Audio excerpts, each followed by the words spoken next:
तो ये आ गया आपका x और y एक्सिस का ग्राफ, और उसमें क्या है, तो यहाँ पर प्लस साइड x एक्सिस, यहाँ पर माइनस साइड x एक्सिस, ये हॉरिजॉन्टल लाइन को कहा जाता है x एक्सिस और ये वर्टिकल लाइन को कहा जाता है y एक्सिस।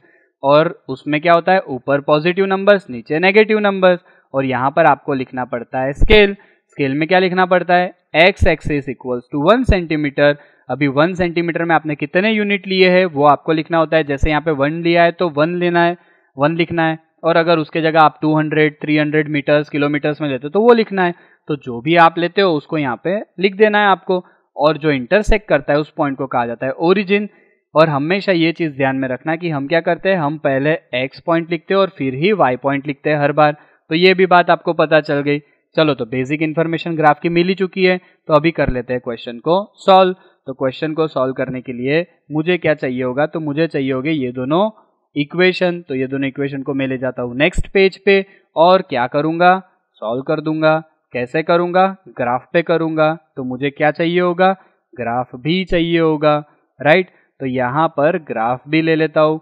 तो चलो, ये ग्राफ आ गया मेरे पास और इक्वेशंस भी आ चुके हैं। तो चलो, इक्वेशंस को सॉल्व करके x और y पॉइंट्स निकाले जाए। क्या निकाले जाए, x और y पॉइंट्स। उसके पहले ग्राफ के अंदर मैं जरा सा यहाँ पर ड्रॉ कर देता हूँ।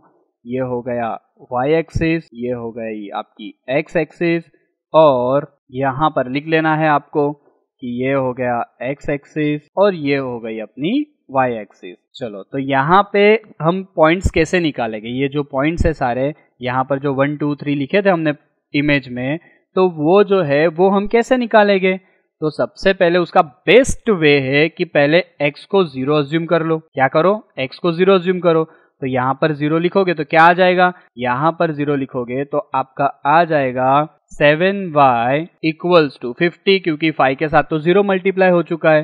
तो 7y इक्वल्स टू 50, तो इससे आपका आंसर आया y इक्वल्स टू 50/7। कैसे सर, 7 जो है मल्टीप्लीकेशन में, अगर लेफ्ट से राइट जाएगा तो डिवीजन में चला जाएगा, राइट। तो इस हिसाब से आपको ये पता चल गया।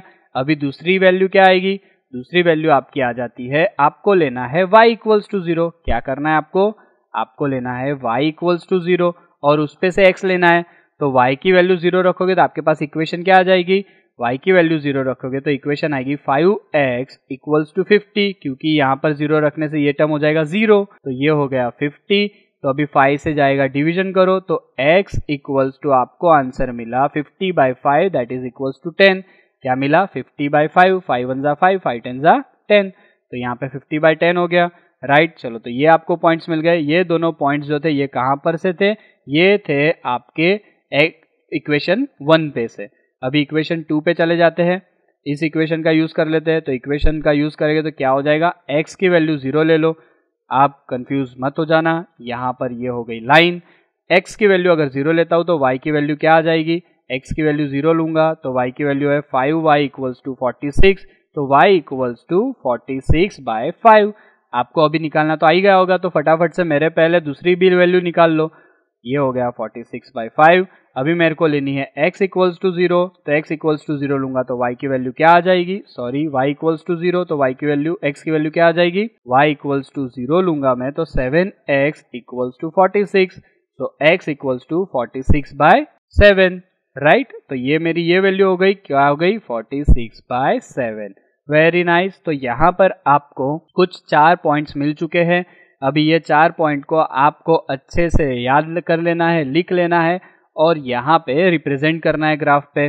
तो चलो, तो इसको पहले मैं पॉइंट्स फॉर्मेशन में लिख दूं कि भाई फर्स्ट जो था उसके अकॉर्डिंग मेरा आया 0 और 50/7, और दूसरे में क्या आया, दूसरा जो है वो आया 10 और 0, क्योंकि हमेशा पहले क्या लिखते हैं हम, पहले x लिखते हैं और फिर ही y लिखते हैं। अभी दूसरी कंडीशन के अकॉर्डिंग क्या है, दूसरे अपने जो है ये इक्वेशन उसके अकॉर्डिंग x की वैल्यू 0 और y की वैल्यू 46/5, और जब x की वैल्यू 46/7 हो गई, कब, जब y की वैल्यू 0 हो गई तब, राइट, जब y की वैल्यू 0 हो गई तब। तो ये 4 आपको पॉइंट्स मिले हैं। तो अभी ये सब चीज़ों का कुछ भी काम नहीं है, ये सब अभी डिस्टर्ब कर रहा है हमें, तो इन सब को कर देते हैं इरेज और सिर्फ रखते हैं अपने इक्वेशन को, राइट। तो ये सारी जो इक्वेशन है उस इक्वेशन को हम यहाँ पर लिख देते हैं साइड में। क्या करते हैं, साइड में हम उसको रिप्रेजेंट कर देते हैं और हम ग्राफ को कर लेते हैं प्लॉट। ठीक है, तो यहाँ पर आपको ये सब पॉइंट्स जो है उसको ड्रॉ करना है ग्राफ पे। तो ये 50/7 को आपको ड्रॉ करना है, 10 को ड्रॉ करना है, 46/5 और 46/7 को। मतलब कि वैसे तो 50/7, लेकिन मैं सिर्फ इस पे अगर मैं आऊँ कि 50/7 को आपको ड्रॉ करना है, राइट, 50/7 को ड्रॉ करना है, तो आप 50/7 ये एक्सिस पे तो इस हिसाब से तो नहीं डाल सकते, ये एक्सिस पे यहाँ पर 50/7 तो नहीं लिख सकते। तो आपको उसके लिए क्या करना होगा, तो आपको उसके लिए उसको डिवाइड करना होगा, जैसे कि 50/7 इस हिसाब से आपको डिवाइड करना होगा। अभी आपको पता है कि 7 7 = 49, तो ये 49 हुआ, 50 में से 49 गया तो 1, फिर पॉइंट रखा तो यहाँ पर 0 हो गया, फिर बाद में 7 1 = 7। तो इस हिसाब से आप यहाँ पर चीज़ें कर सकते हो। तो ये लॉन्ग डिवीजन तो आपको आता होगा, तो मैं डायरेक्टली यहाँ पर अगर पॉइंट लिखूँ तो पॉइंट्स क्या आएंगे, पॉइंट आएंगे 0 और ये हो गया 7.14, राइट। उसके बाद आगे जाओगे तो 7.14, ये है 10 0 वैसा का वैसा। यहाँ पर अगर मैं बात करूँ तो 0 और 46/5 को अगर मैं लिखूँ तो हो जाएगा 9.2 लॉन्ग डिवीजन करने से। और बाद में ये हो गया 46/7 को मैं लिख सकता हूँ 6.57 और 0। तो ये मेरे सारे पॉइंट्स हो गए, राइट, जिसको मैंने अच्छे से लिख दिया है, जिसको मैं अच्छे से रिप्रेजेंट कर सकता हूँ हमारे ग्राफ के अंदर। तो चलो ये चीज़ आपको पता चल गई है। तो यहाँ पर अभी बात आती है कि यहाँ पे आपको स्केल करना है।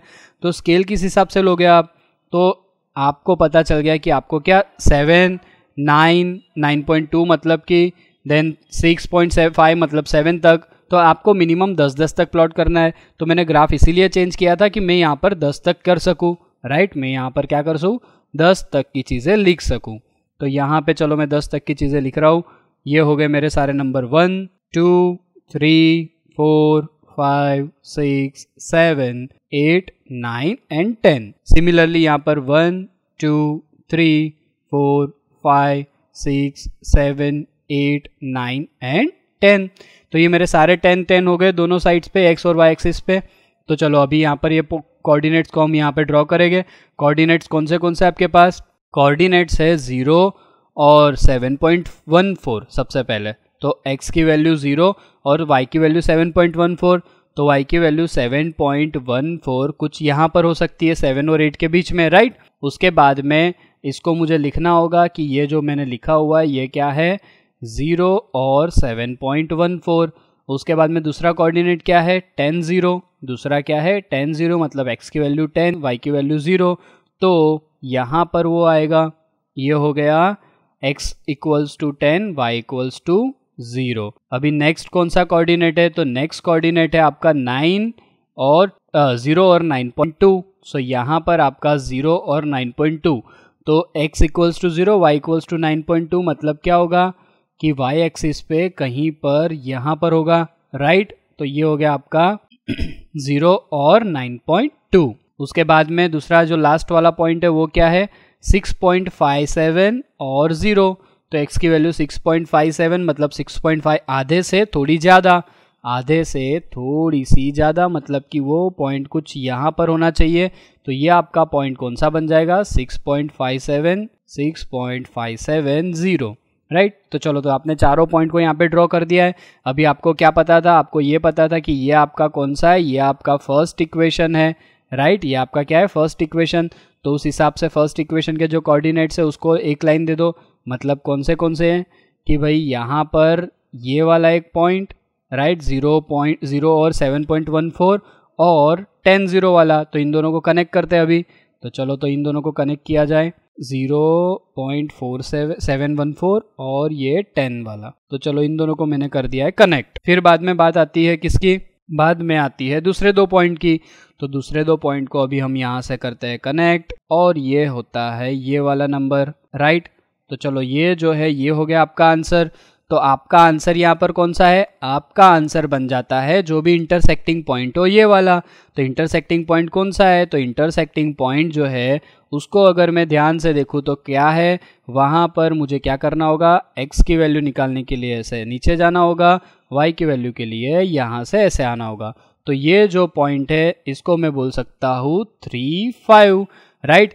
3, 5 मुझे आंसर मिला है। इसका बेसिक मतलब क्या होगा, तो यहाँ पर देख लो कि x की वैल्यू 3 और y की वैल्यू 5। अभी 3 क्या थी, तो भाई क्वेश्चन था रुपीज़ में, तो यहाँ पर x हमने काउंट किया था पेंसिल को, मतलब कि x की वैल्यू आ गई 3 रुपीज़।